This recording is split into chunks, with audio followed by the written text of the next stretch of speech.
Thanks for joining us on I Met Jesus. This is where we are exploring the lives of some people in Scripture who encounter Jesus Christ and they walk away changed one way or another. You can't be neutral when you encounter Christ. We hope that you learn a lot from the podcast, and we hope that it challenges you and what your encounter with Christ is like as well.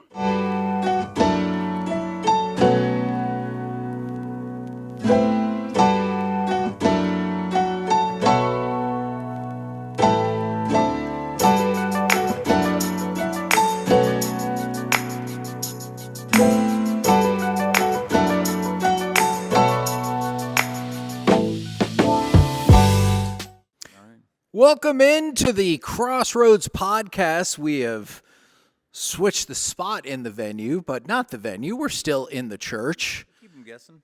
And there's Jason listening to a recording of himself, which that tells you all you need to know. I was trying to look at what did we look like last time we posted. There we go. But also we're without Wes for this edition, which I bet he is super sad about, as Wes is at the fair. Yeah, he's at the fair. You have thoughts about that? He will come back having eaten probably some good things and having lost $1,000. Oh, trying to win like a stuffed animal? No, just to get into the fair. Oh, what if somebody gave him a free fair ticket? He does have 2 free fair tickets to be fair to Wes, but you know it's crazy expensive, man. I don't know. I didn't grow up. I'm from this area, but during my teenage years, we lived in South Texas. So like going to the North Texas Fair, and Big Ticks, and the car show. That wasn't a thing for me growing up. So because it's kind of sounding like you're a fair hater. I don't know how relatable that is to the people. It's probably not very relatable to the people, but I like.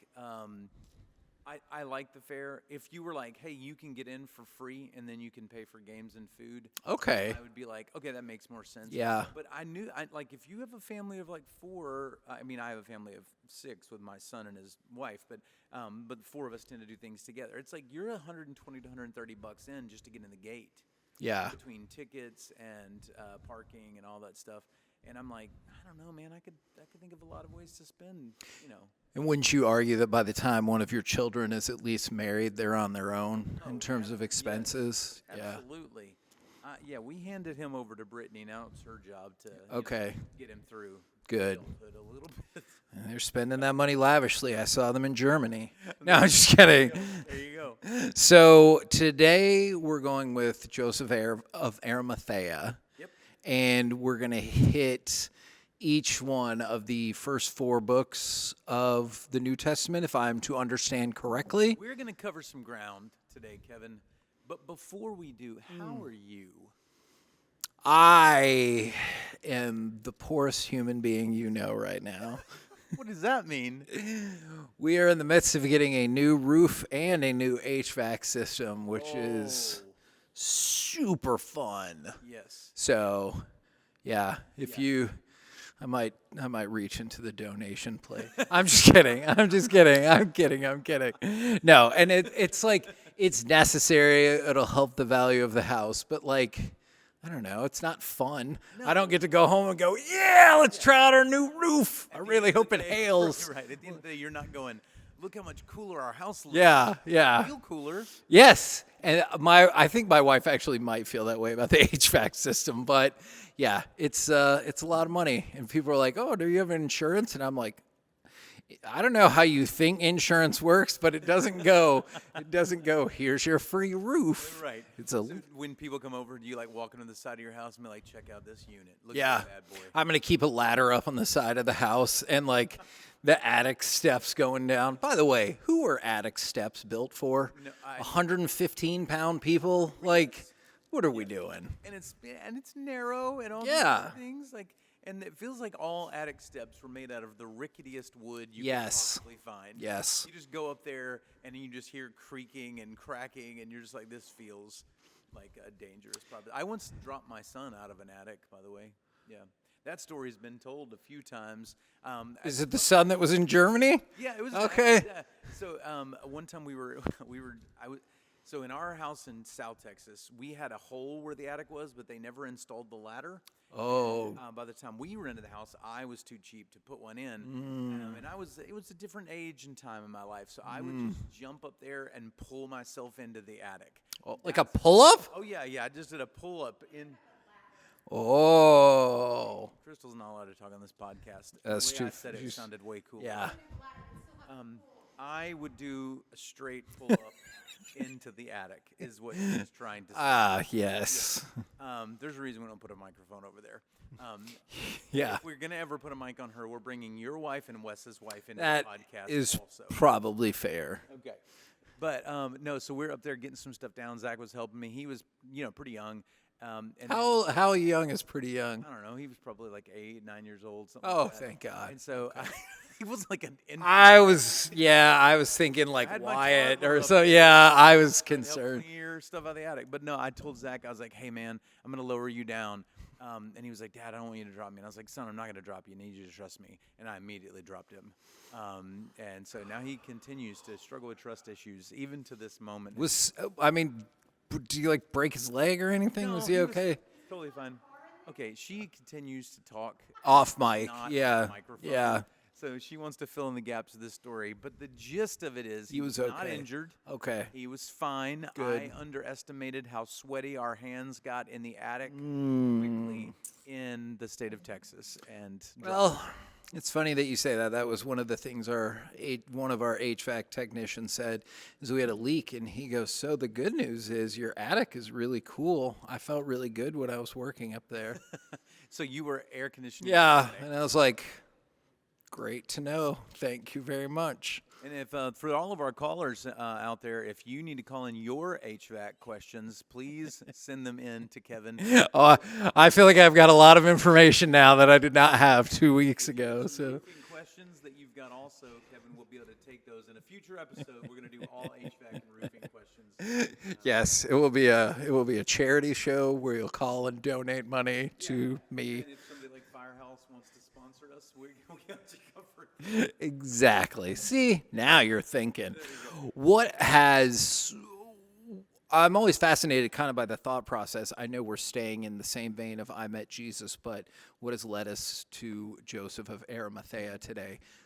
And also, does it feel like the olden times were so complicated that you didn't have a last name? It was this descriptor? Because I think about that all the time when I'm like, there's 8 million Peters and James and Josephs in here. That's the issue. I think we're more creative with names now. Yeah. There's a lot more name options. You get the baby name book, and there's a billion names. Back then, there were like 8. Yeah. We're all living in the same area. So Yeah. they'd be like, who's that guy? And that's like, that's Kevin of Rowlett, Texas, he of the radio station.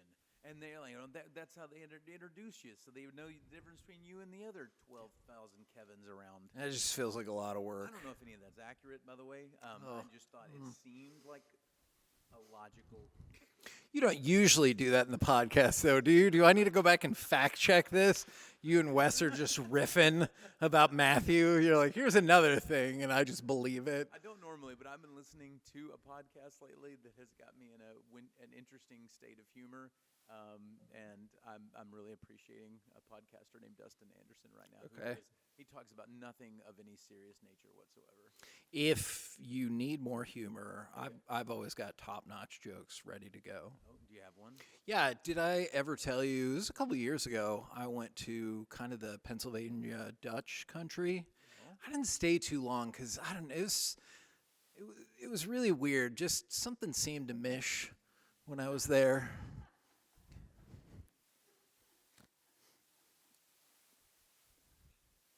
You're welcome. That's good. I get paid to do this for a living. Not here, but another place. All right. So, Joseph of Arimathea, interesting character. We actually talked about him a little bit a few Easters ago. Is a character I had never done much of a deep dive into, and much of a study into. And I really enjoyed our last podcast where we kind of talked about some human elements that we deal with when we were looking at this story of Judas. And I think there's some interesting things that we find out in the story of Joseph. I mean, his whole story is very much tied to the death, burial, and resurrection of Christ. And so I'm gonna get us to where you're looking, but I'm very interested to hear some of your questions and stuff. So he is going to be, for a person, he's going to be this missing link between the cross and an empty tomb. And I'll explain what I mean by that. Like, so we know what was going on back there. The religious leaders felt very threatened by Jesus, knew he claimed to be. He was claimed to be God. Of course, we know he is God, but that really didn't sit well with them. So they arrest him. They try him. They give him a chance to back down from kind of his claims. He goes the opposite direction. He will literally say in Mark 14, he said, "You'll see me sitting at the right hand of the Father and coming in clouds in glory," which is exactly what they needed him to say so that they could basically declare him a heretic and a blasphemer and a lunatic and go, he's claiming to be God. So they beat him within an inch of his life. They nail him to a tree. He dies. 3 days later, hope comes like up out of the grave in the form of a person and surprise the world. And, happy Easter, in case I didn't want to be a spoiler. But that's how.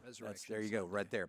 So, but the thing that I got stuck on when reading his story was like, what is the missing link between the cross and the empty tomb? So and what I mean by that is crucified people don't go to tombs.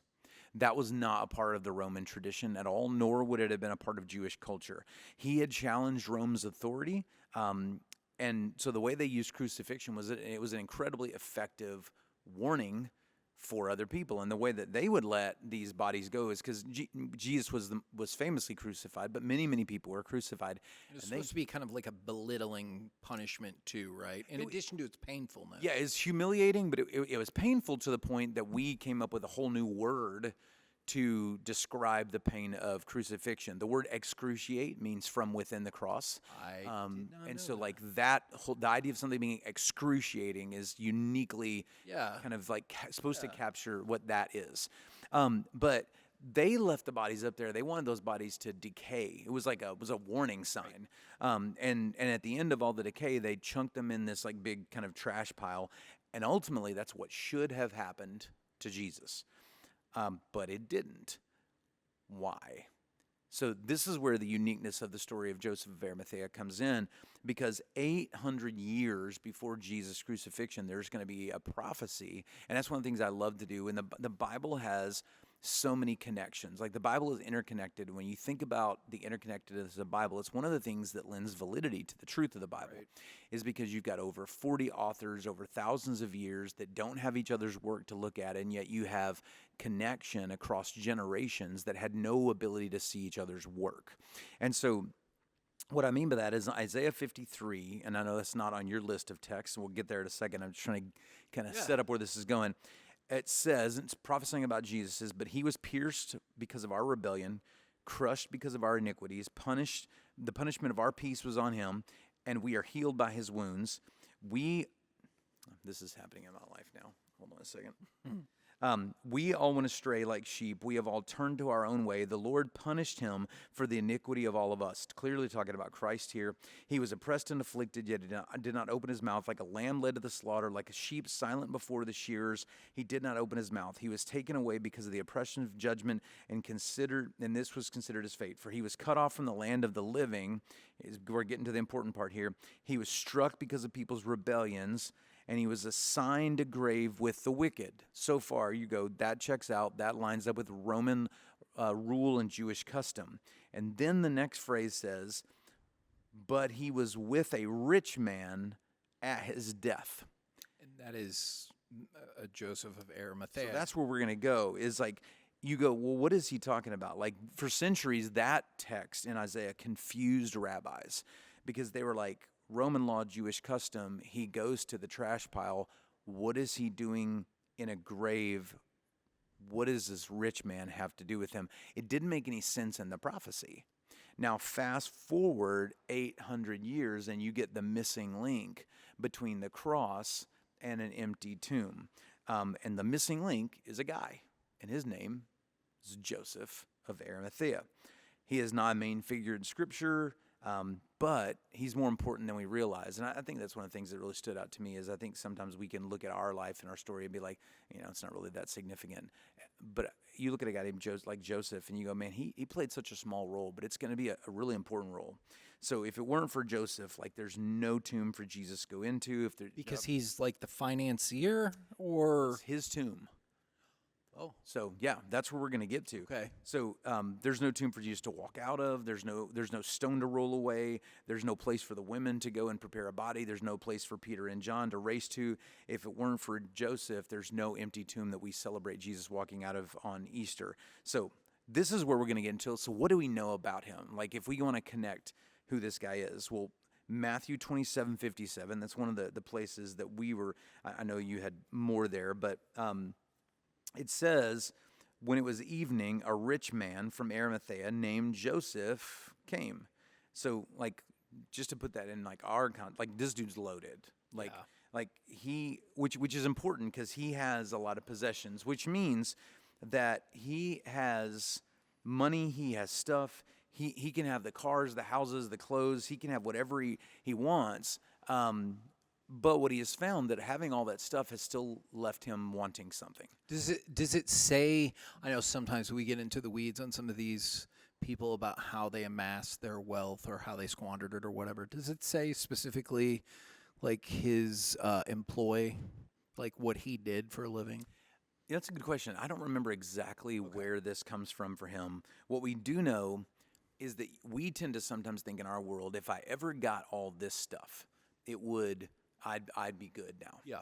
And he's got all of it. Yeah. And he's still not complete. He's still not whole. And we know in our world today, like what we treasure attracts our trust.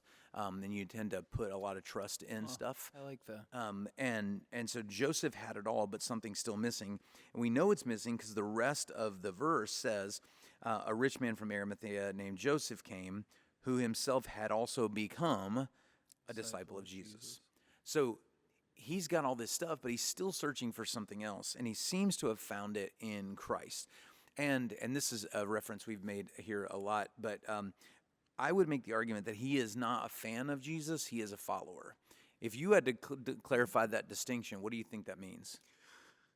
Somebody who truly believes versus somebody who likes the tricks.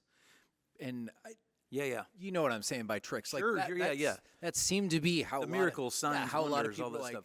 okay, what are you going to do for me now? Yeah. So like I think of that as a fan versus a follower. Preston, you want to hold on, step back this way. If you're going to walk in and out of the camera frame, come on, no, come here. Preston, just say hi to all the podcast people. Hello, everyone. Sorry for the interruption. Preston is my co-head coach when we won the championship in Germany for the Reds. Just saying. Listen, I've been in Germany twice. I've been the champion 0 times. So you guys are dominating. Yeah, man, I know. Unless you have to never play know. us next year. good. But you know what I'm saying. But yeah, that's what I think is like followers feel like the people who, I mean, as we've gotten closer to the end goal, you see how hard it is and how like not of this world pleasant it is. Yeah. So I view those are the followers versus the fans. And I think you're right. Like the basic dictionary definition of like fan would be an enthusiastic admirer. Like Jesus is not calling you to be an admirer of his work. He actually wants you to like live in it, walk in it, to be obedient to it. And so there was something that money couldn't offer Joseph, but Joseph had clearly found something different in Jesus. So we know he had possessions, but what else do we know about him? Well, we also know he had position. So again, you kind of look at like the things we tend to like search for. Can I get the cash? Can I get the acclaim? Can I like climb the corporate ladder or whatever? Well, he had that in Luke 23, 50 and 51. We get a little more of his story. It says there was a good and righteous man named Joseph, a member of the Sanhedrin, who had not agreed with their plan of action.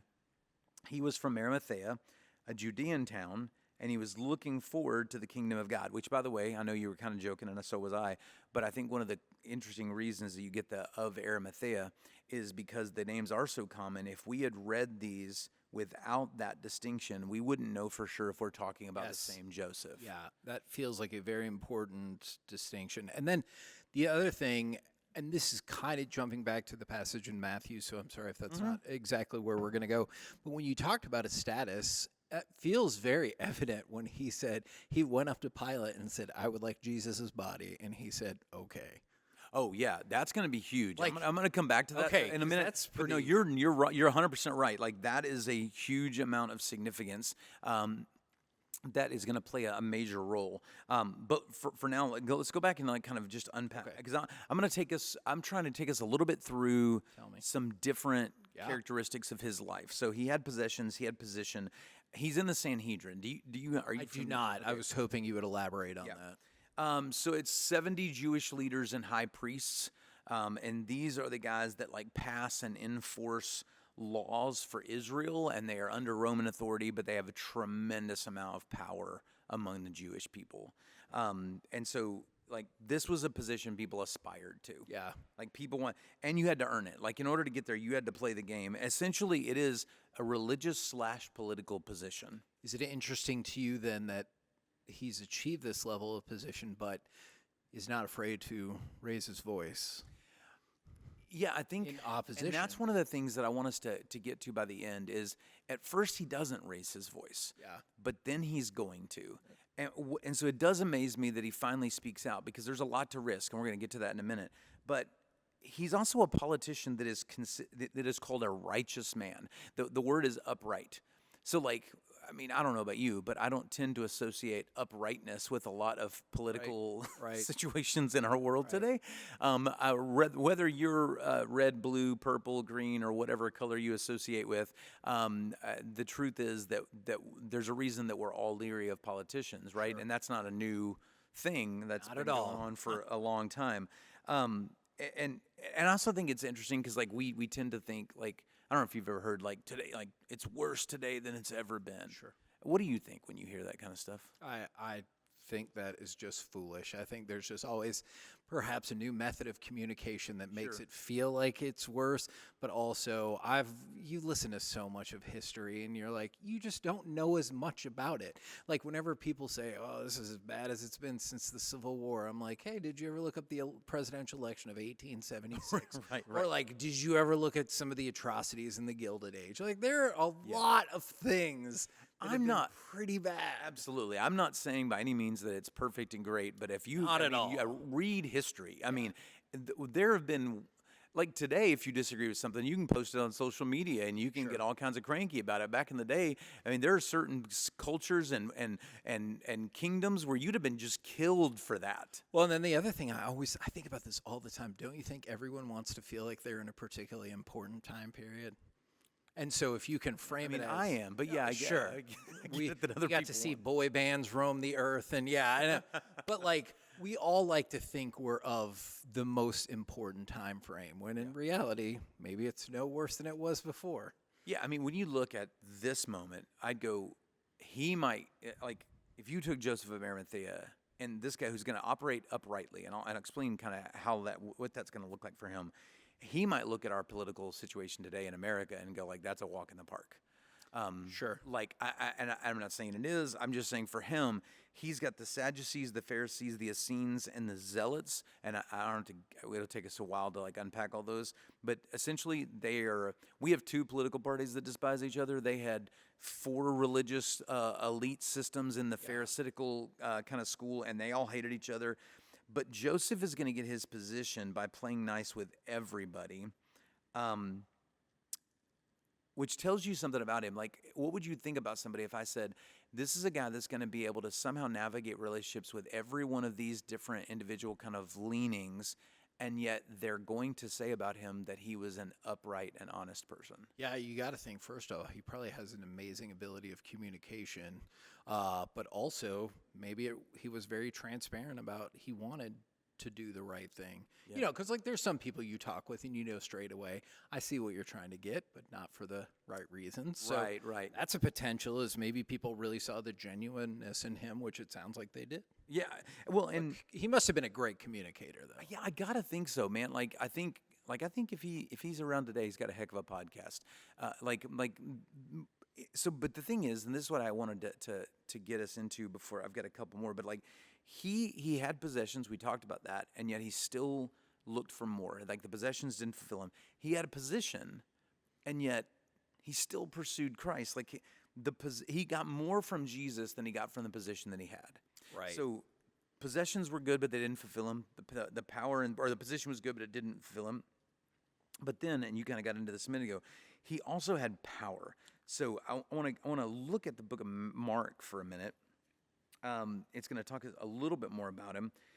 It says in Mark 15:42, when it was already evening, because it was the day of preparation, that is the day before the Sabbath, Joseph of Arimathea, a prominent member of the Sanhedrin, who was himself looking forward to the kingdom of God, came and boldly went to Pilate to ask for Jesus' body.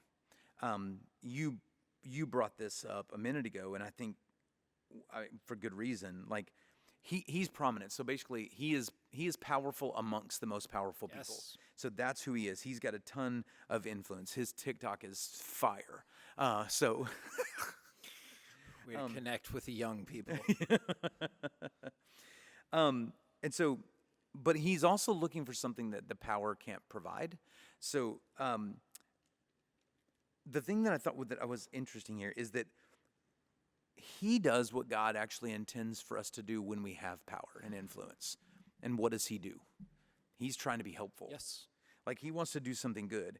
He asks for Jesus' body. Now, By the way, does it not also display his power and status that he could just straight away go to Pilate or like not have to set up a meeting? He's just like, hey, I need to talk to Pilate. Okay.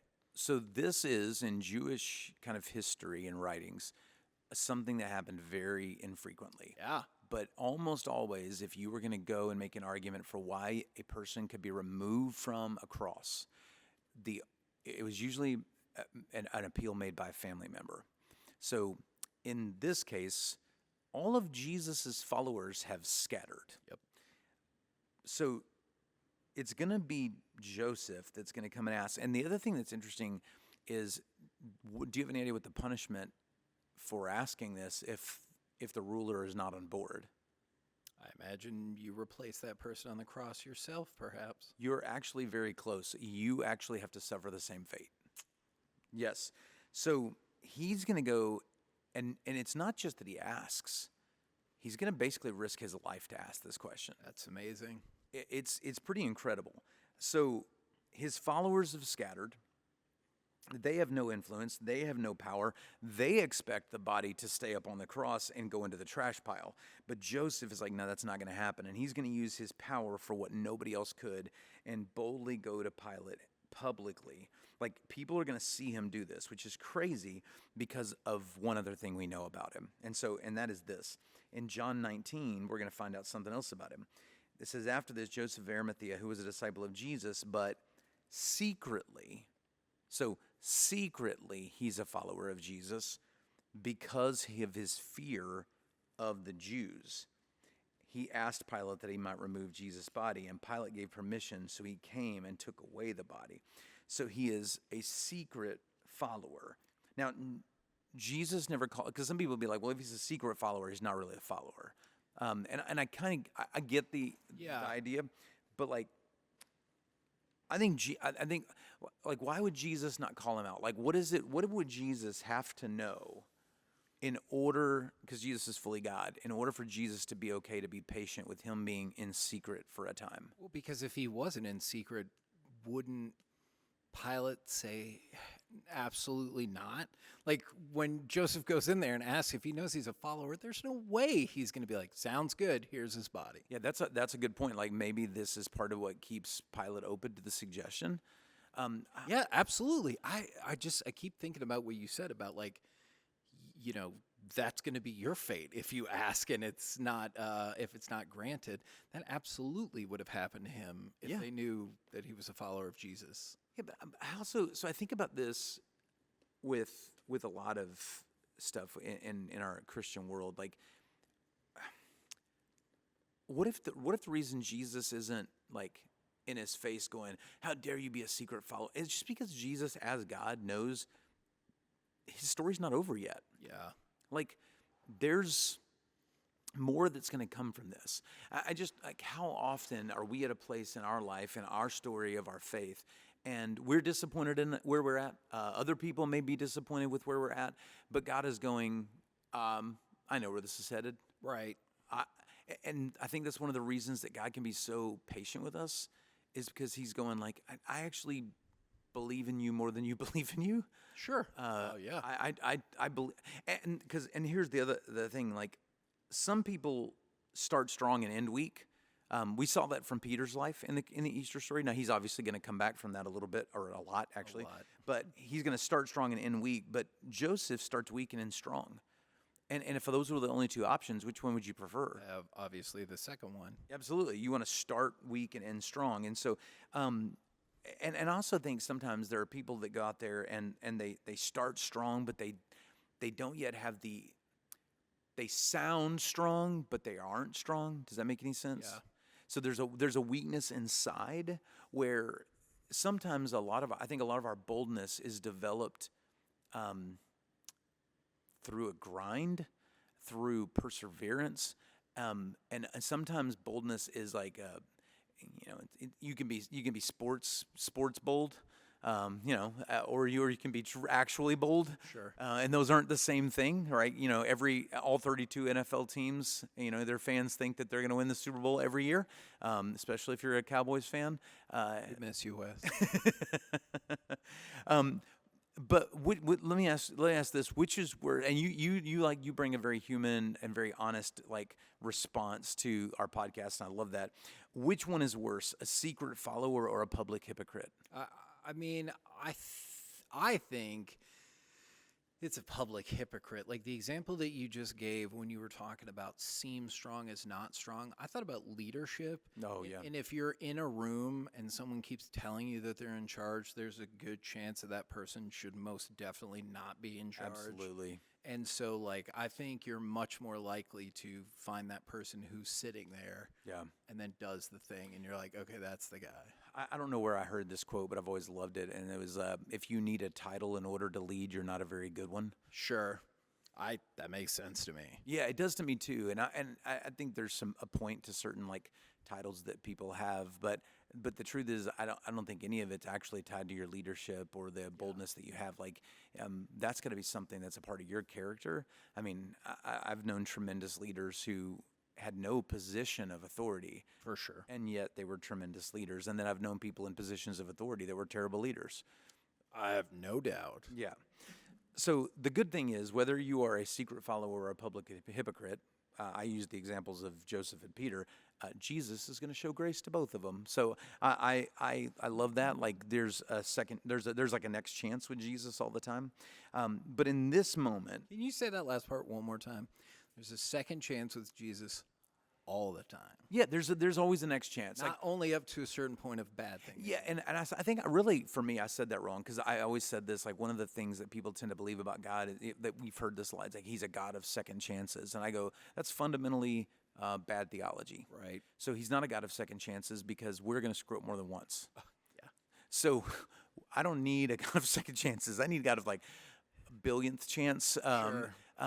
Really, the better theology is that he's the God of new beginnings, and instead of the God of second chances.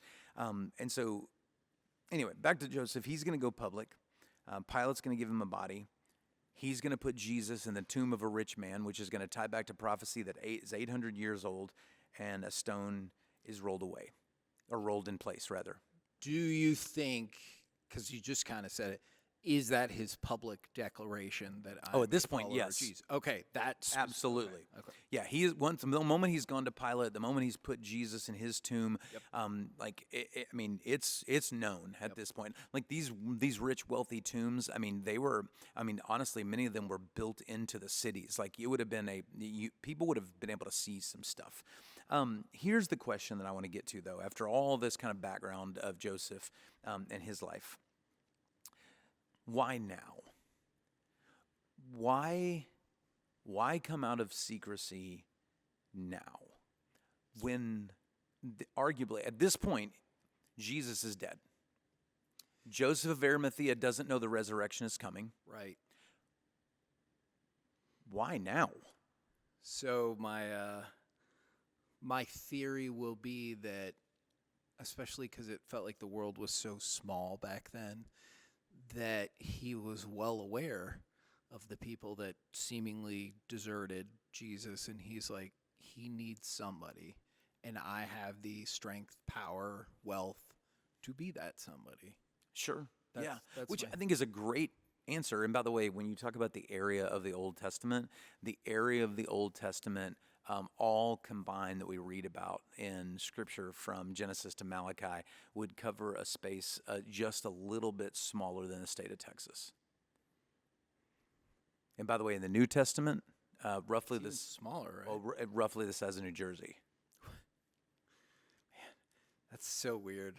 Like, oh yeah, did you hear about the world-changing thing that happened down in Houston? Yes, You know, like, that's exactly. just But that to me was such an amazing picture of God, that he can go, I'm going to take a group of people on a tiny patch of dirt in a little area, and I'm going to use them to impact, at the time, a big chunk of the world they didn't even know existed. right.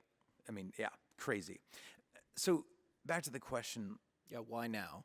I mean, I loved your answer. But wouldn't you, like for me, couldn't you have talked yourself into, well, I've been secret. There's a lot to lose now. The enemies of Jesus seem to have won. They seem to have stomped Christianity right out. Everything's done. But now he's going to do more than he's ever done before. He's not going to be in secret. But wouldn't you have been able to convince yourself, like, okay, it's too late.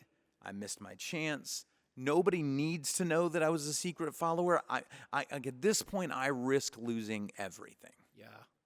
So why? Like, and I don't have an explicit answer to this. Like the What do text. you think?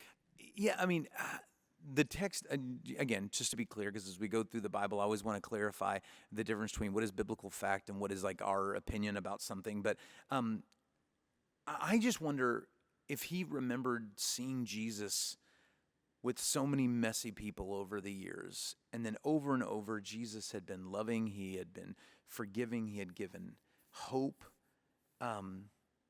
I think he caught on to the reality that, like, especially even watching what happened to Jesus, you can't crave safety and claim to be a follower of Christ. And I think there's a part of him, even as silly as it sounded at the moment, that just still believes he's the Messiah. Yeah. That still believes, just like I said a minute ago, that maybe Jesus believed there was more to Joseph of Arimathea's story. That maybe Joseph is looking, going, after everything I've seen and heard from this guy, I just have to believe there's more to his story. Like, more to what's coming. And I know this is not really the way it pays out, but this feels like the ultimate investment success.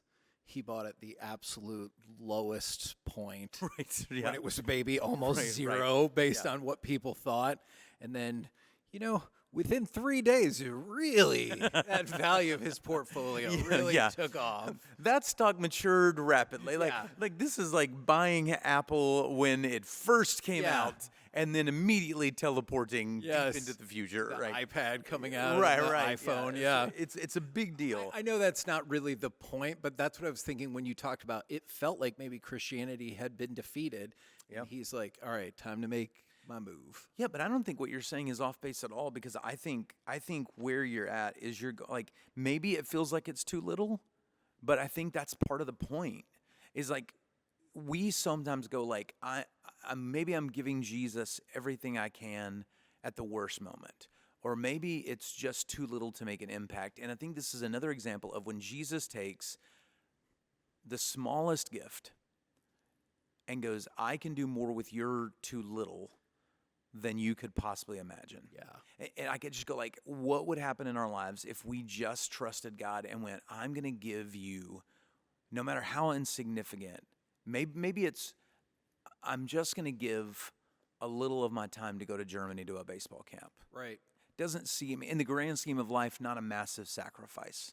I'm just, you know what I'm saying? Like, Yeah, no, it's this for sure. little thing. But you're gonna go, I'm gonna do that. I'm gonna serve in kids. I'm gonna serve with students. I'm gonna pray for somebody. And we go, it's not that big of a deal. I can't do anything. This is the Christian mindset. I can't do anything really big So I'll just do this little thing. And what I believe when I read the Bible is a collection of a bunch of people just doing the little thing. Yeah. And God doing so much more with it. And I'm sure you've noticed or figured it out by now. Sometimes when I ask you to repeat certain things, you are talking to the audience, but you're also talking to me. Yeah, 100%. When I'm like, hey, yeah, can you repeat that again? Because I want everyone to hear it, but I'm also like, all right, Kevin, I hope you're paying attention to that part. Yeah. And I really mean it. Like in case people, and I'm sure you get advice from people or learn things all the time that you're like, man, I really needed to hear that. And so I get that a lot sitting here. So weirdly, one of the things that I run into when I'm doing a message is I don't remember if this came from a mentor of mine. It very possibly could have, or if it's just something that got in my head. But when I'm trying to do message prep, I keep digging until I learn something that blows my mind. Okay. Because I go, man, if I've been doing this, I've been walking with the Lord for most of my life, and I've been in ministry for 28 years now. And first, I'm always amazed that God consistently is able to teach me something new after all of that time and investment. But also, like, I just go, like, man, if I learn something that just gets me, blows me away, I'm going to get real passionate about sharing that with people. And if it blew my mind, maybe it'll blow their mind too. And so kind of to this, and a lot of times it challenges me the same way you were just saying, like on the podcast, we can be talking something that can hit you. I always tell people, like, I'm stubborn. I'm very hard-headed. Right. And so I work for 2, 3, 4 weeks on a message and then preach it twice. That's how many times God needs me to hear it. Yeah. You guys get it once. Yeah. You know, so like that's how stubborn I am. Is God? I think God called me into being a pastor because He knew I was a bullheaded knucklehead. 10:45 is for you to really make sure it's seeped in. Yeah, I gotcha. Yeah, it's I don't know. Just kind of as we think about his life for a minute, I'm gonna get into some other stuff here in a second. But like, what if anything stands out to you about Joseph's story? I mean, you obviously didn't know a whole lot about him. I don't know where you thought we don't discuss this ahead of time. We don't script this. I don't want you to be ashamed of me for saying this. The number one thing I knew about Joseph of Arimathea coming into this is that he was name checked on an episode of The Simpsons once.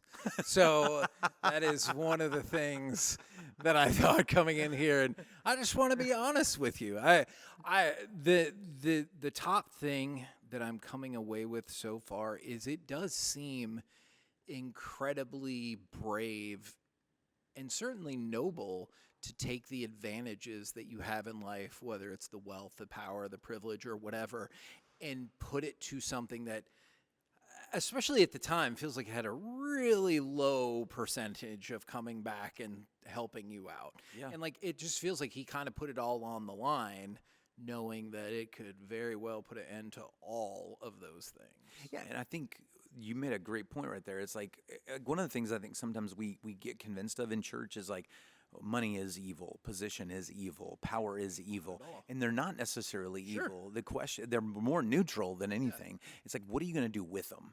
Like God is not exclusively calling poor people into faith, right? Like we actually need some people that God has blessed with resources, then that have worked hard for resources to be open-handed and generous with those things.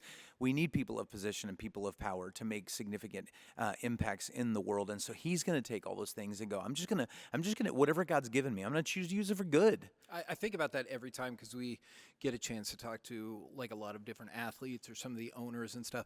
And when they have these free camps or youth camps, I always think that's the coolest thing because I'm like, yeah, who knows what you picked up there besides just like how to throw a football.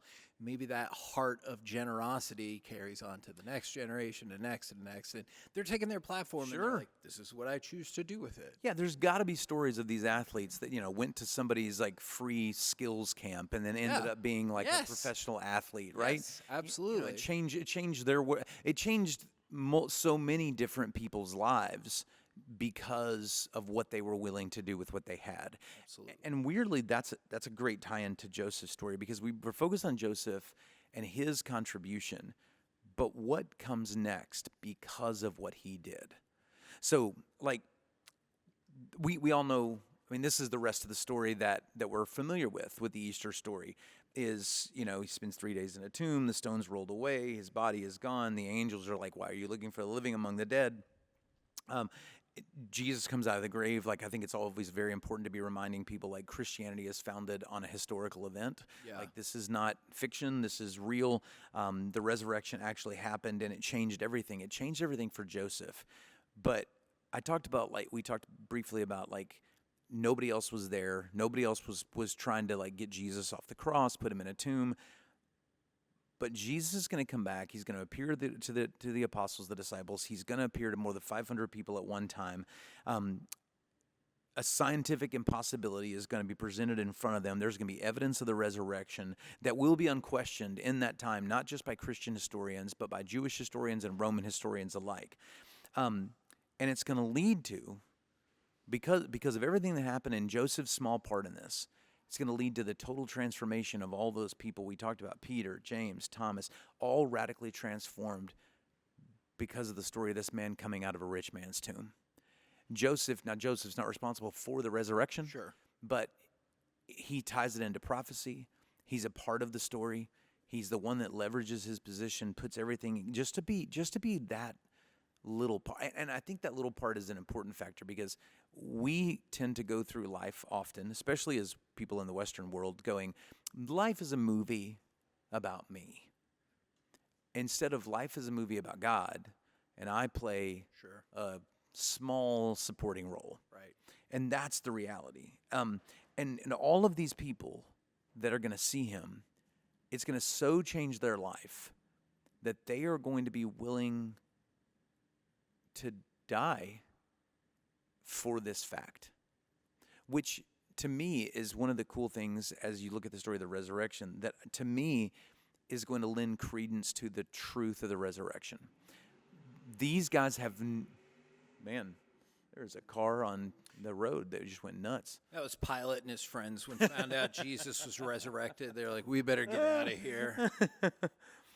So the disciples, the apostles that are going to end up writing the rest of the New Testament following this, they have no motive to lie. Like, when do you lie? Usually when you have something to gain or to prevent you from losing something. Absolutely. So you're trying to hold on to something or gain something. 11 of the 12 of them are going to be killed for their faith. And the outlier is a guy named John that they try to throw in a deep fryer, and then he survives it, and he ends up exiled on an island until he's really old. Like, So it doesn't turn out super well on the earthly plane for them. it doesn't. But my point is, for people that would go see the story of the resurrection and Joseph's whole part of the story, it's all a lie. All these guys just died to protect a lie. That's a dumb thought. Like, a lot of people have died to protect a truth. But the disciples would have had to be willing to die horrific deaths to protect something they knew was false. Yeah. Does that make any sense? No, it doesn't. Like, I would feel so much different if it was like, and Peter got the equivalent of $12 million Right. in a mansion and then died comfortably in his, whatever at the time, 60s or, or I guess it could have been way older than that. But Yeah. you know what I'm like? If they all would have had like delightfully happy endings, you're like, yeah. And that's why they lied about it, to like keep that going. But instead, they continued to talk about it and it got them killed. Like, why would you lie about something that you're like, well, if I lie about it, I'm going to die? Yeah. That makes no sense. Yeah, I mean, and again, they would have had to, they know. Yes. They know if they met the resurrected Jesus or not. Sure. So if that's a lie, they are having to die for a lie, but like, they would have known. They would have known. Like, it would have been just easier to go like, yeah, we didn't see that dude. I do not want to get crucified upside down or beheaded or whatever. And you already saw, like, when Jesus died, they were ready to... Yeah, they had moved from fear to faith. Exactly. Right. And again, you see the interesting thing is, like, Joseph is going to move from fear to faith first. Yeah. And his movement is then going to motivate the disciples. They're going to move from a place of fear to a place of great and tremendous faith. And that's kind of what I wanted to get us into. There's plenty of things that we can talk about with this. But one of the parts of Joseph's life that I found the most interesting was the idea of he was secret about his faith because of his fear and his fear of other people. I'll just ask you, like, has there ever been a part of you that's like, and maybe you wouldn't call it a fear. I don't know what you would categorize it as, but like, has that ever been a part of your life, and in what way? Sure. I mean, like, especially not as much now because I don't really care as much now, maybe what people think about me.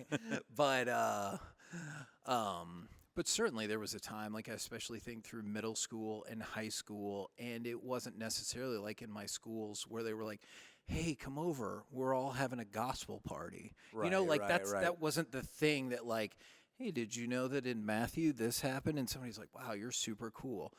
So I think it's times like that that I probably did have some fear about totally sharing my church life because that's not what like the cool thing was, you know? So I will certainly admit I've fallen victim to that as well. So, in Joseph's life, he's afraid he might get crucified for coming forward. Sure. I don't think that that's a risk we're necessarily running, although in some parts of the world it is. But in our world, so in our world here in Texas, that's probably not what's at stake. Yeah. So then, what do you think it is that we are afraid of as believers? Like I think if we could learn something from Joseph's story, it's this movement, and that's what I wanted to kind of drill down in. Oh man, that is a really good question. I might need your help on this. That's a good question. Yeah, I mean, I think a lot about it. I get people that talk to me about it, especially when it comes to sharing their faith. They're not fearful to have their faith. They're often fearful of what I do with it. And so, like, for example, some people go, I don't share my faith with other people. We get people like, I don't want to shove Jesus down their throat. And you're like, well, we're not asking you to shove Jesus down their throat. We're just saying, talk about it ever. Right. Do they even know you're a believer? Or some people go like, I'm afraid I don't know enough. We've talked about that a couple of different times. And so I hadn't really thought about that before, but you guys have brought it up and you and Wes have talked about it quite a bit is people are afraid that, well, what about this? What about this? And you're like, I'm not a biblical scholar. Yeah. I don't know the answers to those. And then you're either worried about like looking foolish or maybe turning someone away. And they're like, oh, so you believe but you don't know? Cool. Yeah. Yeah. What if I don't know the answer to somebody's question? Sure. Is that gonna that feels valid? Yeah, I think it does feel valid. I also think it can be an excuse. Sure. I would go like when somebody says, "Well, I don't know enough." I'm like, "Well, how long have you been a believer?" And they're like, 47 years. And you're like, "Well, maybe you should learn some things. Like let's challenge ourselves to grow." But I think sometimes it's like this kind of safe sound. It sounds like a good answer. I don't want to mislead anybody, so I'll do nothing. Yeah. And you go, that's like. Again, I take that and apply it in a lot of other contexts. Like if you're a parent and people are like, well, I don't know all the answers to parenting, so I'm not going to parent at all. Right. Or if you saw somebody who needed the Heimlich maneuver and no one was helping, right. You're like, not totally sure I can do this right. I'm like, all right, so you're just going to stand there? I've seen it on TV, but because I'm not certain, I'll just let them suffocate. Yeah. You know what I'm saying? Like we wouldn't, I mean, if you go like, I don't know everything about marriage. I mean, I've been married for almost 28 years. I still don't know, like the most beautiful and mysterious person to me still in this world is my wife. I still don't know everything about her. Right. And just when I think I've got her figured out, she becomes a different creature. And I'm like, what just happened? When you think you have all the answers, she changes the question. She does, man. But you look at all that, you go, well, then you wouldn't go, well, I don't want to let anybody know that I'm married and I don't want to talk about marriage. Right. So we don't apply that same logic everywhere. And the other thing I think is interesting, and I'm kind of, depending on when this podcast comes out, I'm going to talk about this in an upcoming message. But I think sometimes when we think about what has God called me to testify to? Like the word testify or be a witness is what we're called consistently to talk about. And I think sometimes maybe we are a little confused as to what it is. When we go, I don't know what to say, one of my questions might be, well, what do you think you're supposed to say? I don't have enough information. About what? Yeah. About what is it? Where is the gap? Do you even know what you're held accountable for telling people at all? And the reason, what I mean by that is, like if you were to go into a court system, there's two kinds of witnesses or two kinds of testimony. there's expert testimony, Right. and there's eyewitness testimony. I think on one hand, we're responsible to a degree for both. But in this life, will you and I ever be 100% an expert at everything we could know about God? Probably not. No, not going to happen. Yeah. Can I share my eyewitness account of what I've seen him do? Nobody can do it better. Right, absolutely. And so I think sometimes when we say I don't know enough, maybe we need to work on the expert part. We need to put some work in, sanctification, discipleship, all those things. That's valid. But it should never keep us from the eyewitness testimony. Yeah. That's a good point. I can tell you my story, Right. and nobody can tell you my story better than me. Yeah, I mean, like we got a chance, and I've had some good feedback from people. We've already released yours and Wes's, I believe, out there for people to hear and just to go like, this is what my life has been. Yeah. And yeah, people can argue with theology. They can't argue with your story. Sure. And that's what happened to you. That's what you're going to share. That's your experience, and so you get to share it. And so I don't know. In your mind, though, do you think there's anything else that is going to move? Like, what else are we afraid to come forward and go into our faith, or do you think those are the main things?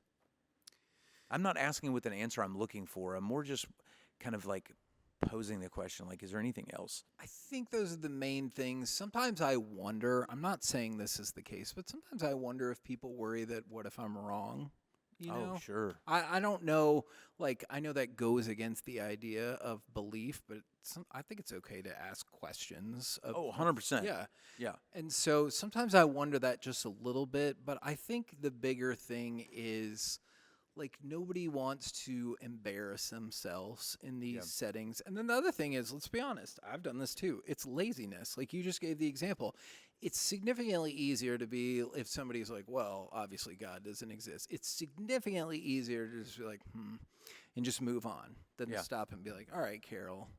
Right. What makes you say that? Yeah. And like, I know it's a significantly lower tier, but like you're putting things on the line, just like Joseph was. Now, it's different. Like, I don't think I'm going to get crucified by anybody if that happens, but you might lose a longtime friend or some kind of treasured relationship because Could lose a job. Yes, Like those things happen. absolutely, because you decided I'm not going to let that pass. Whereas you might be like, I could let it pass and nothing bad is going to happen to me. Yeah. Yeah. Like immediately on this spot. Sure. Yeah. Yeah. And I totally get that. And I think, there's the reality that stuff does happen in the world. The Bible does tell us that is going to be a reality of our life, that if we're going to stand up for our faith, it is going to cost us something. I feel like the Old Testament's a really good primer to let you know it's a tough life. Yeah. It's going to be hard. But Jesus echoes that in the New Testament. He's like, this world's going to be trouble. Matter of fact, he says the world's going to hate you. Like that's right. That's the message that Jesus gives you. He doesn't sugarcoat it at all. He's like, if you follow me, the world's going to hate you. Right. And he goes, don't worry, they hated me too, but they're going to hate you for following me. That's a reality. You know what I think about that sometimes? And this is not exactly where you're going with this, but I think about that sometimes when people are like, whoa, why can't we all get on the same page? Or why don't people like this person or that person? I'm like, I mean, the person who conquered death to save us all, we couldn't all get on the same page about that. So what chance do you think you have? Yeah, the message I'm working on right now that we're coming up here in a few weeks is going to be our life living in the tension of living in this world. And it's all about this exact thing that we live in. We live in a world that's not perfect, and Jesus in a human form was crucified for doing absolutely nothing wrong. And so if he got killed for being perfect, we're going to struggle for sure. But that's also part of the point, and that's what the Bible's going to lead us to. I don't know, the story of Joseph was interesting to me because I think he's one of those people that you can read past. And I think sometimes we feel like this is what our lives are like, is that it's a life that didn't really make a significant impact. And I go, maybe sometimes we need to slow down and look at the small stories, because I think those stories make a bigger impact than we realize. I really like the consequences that you set up with Joseph's story, because on the surface, to your point, people might just think of it as a Joseph changed the venue Right. of the resurrection, essentially. Yep. But like when you think about, and the fact that you went through like everything he had to lose, including his life, that really does kind of repurpose my thoughts about him. Yeah. Yeah, he had a lot to lose. And as you said, and I thought wonderfully so, his investment paid off nicely. For sure. Fastest. I was thinking about that in my head. And I'm like, all right, so you went from a penny stock to, the most expensive stock we've ever seen. Yeah. But it's crazy too, like, and to your point about spreading the word, but maybe I shouldn't categorize it as that, because if we're going with the stock market of the world at the time, that's not how they would have viewed it. Like, they didn't view, you're right. Yeah. Christianity, you won. Yeah. He did it. You're back. You win. That's not what happened at all. Right. So, I mean, like, that's what happened. Big picture. I'm saying that's that didn't happen to those people. Right, who right. denied it to begin with. They didn't go, you're right. Let's all change our mind. Yeah. Well, I mean, we see that in our world every day today. For sure. For sure. It's hard. It is hard to get. And I think that's where some of the fear for people comes in, is like, well, what if I can't get them to change their mind? And like you said this earlier, like, what if I do get them to change their mind and I'm wrong? Yeah. And I wanted to come back to that for just a moment before we wrap up and go, let's play that out for a second. I don't believe for a second that we are wrong, but let's play the hypothetical game.